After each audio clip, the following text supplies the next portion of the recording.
how people would react and deliberately chose that time of day to leave the building.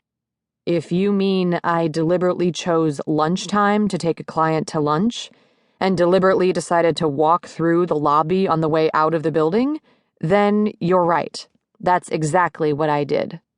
Yes, but you set it up. You timed your exit from the building so you and your basketball star would just happen to meet up with Fielding at the perfect moment.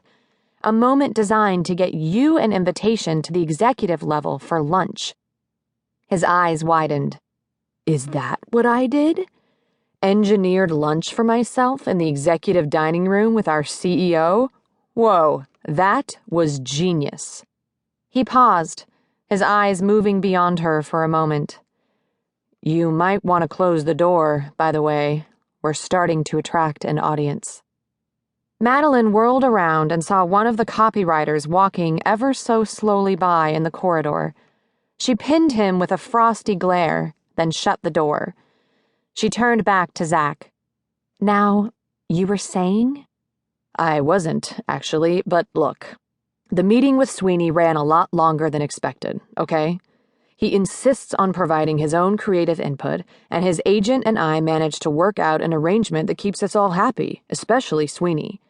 We decided to conclude our discussion over lunch and couldn't help but notice your fashion show in the lobby on our way out. It's only natural that Sweeney wanted to stop for a closer look. Oh, I see, she said sarcastically. It was all Sweeney's idea. Once he got a look at the implants on some of those runway models, I couldn't pull him away. She crossed her arms defensively over her own very real breasts. While you, of course, shielded your eyes. Madeline was well aware of Zach's penchant for eyeing anything in a skirt, especially a tight one. A man can't help but look at what's put right in front of him, he said with a straight face. Anyway, one thing led to another. Fielding showed up, and you know the rest. There was nothing calculated or premeditated about it. Nice job, by the way, on the campaign you put together for Yvonne. Very slick. It should double his sales. It'll triple his sales. I suppose you expect me to thank you for the compliment now, right? He stood and came around the front of his desk to stand beside her. Only if you want to.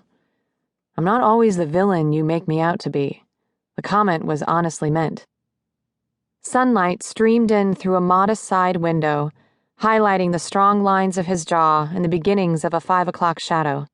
He'd taken off his suit jacket, leaving him in a white shirt and a pair of tailored charcoal gray pinstripe pants. At 32, he was impossibly handsome, beautiful even, with a smile that could melt ice and hearts. A woman would have to be dead to be immune to his charms. And Madeline was very much a living, breathing female, though she did her best not to acknowledge it in his presence. His kind words left her feeling churlish. She cleared her throat. The fact remains that you took shameless advantage of the situation. He leaned against his desk. If you're talking about the invitation to dine upstairs, what would you have had me do? Refuse Fielding and drag away his favorite sports hero? Just between you and me, I'd like to keep my job. Look, Madeline, you do great work, keep the clients happy, and earn the company a bundle. That's what's important and what everyone will remember, not the fact that you missed out on lunch in the penthouse. He lowered his voice as if to share a secret. To be honest, you're better off. A meal up top is nothing but a lot of dry talk and heavy food. He tapped a fist to the center of his chest, mimicking heartburn.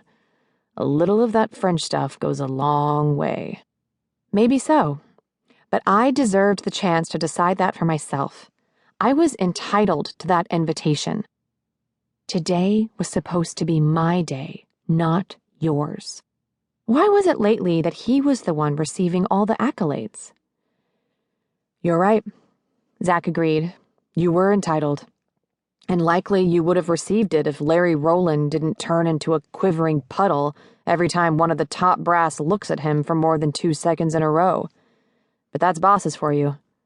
You'll get another chance, don't worry. He smiled broadly, flashing her a glimpse of his perfect white teeth. Are we square now? A week traitorous. To keep listening to this audiobook, I've left you a link in the description so you can do it, at no cost thanks to Audible's 30-day free trial.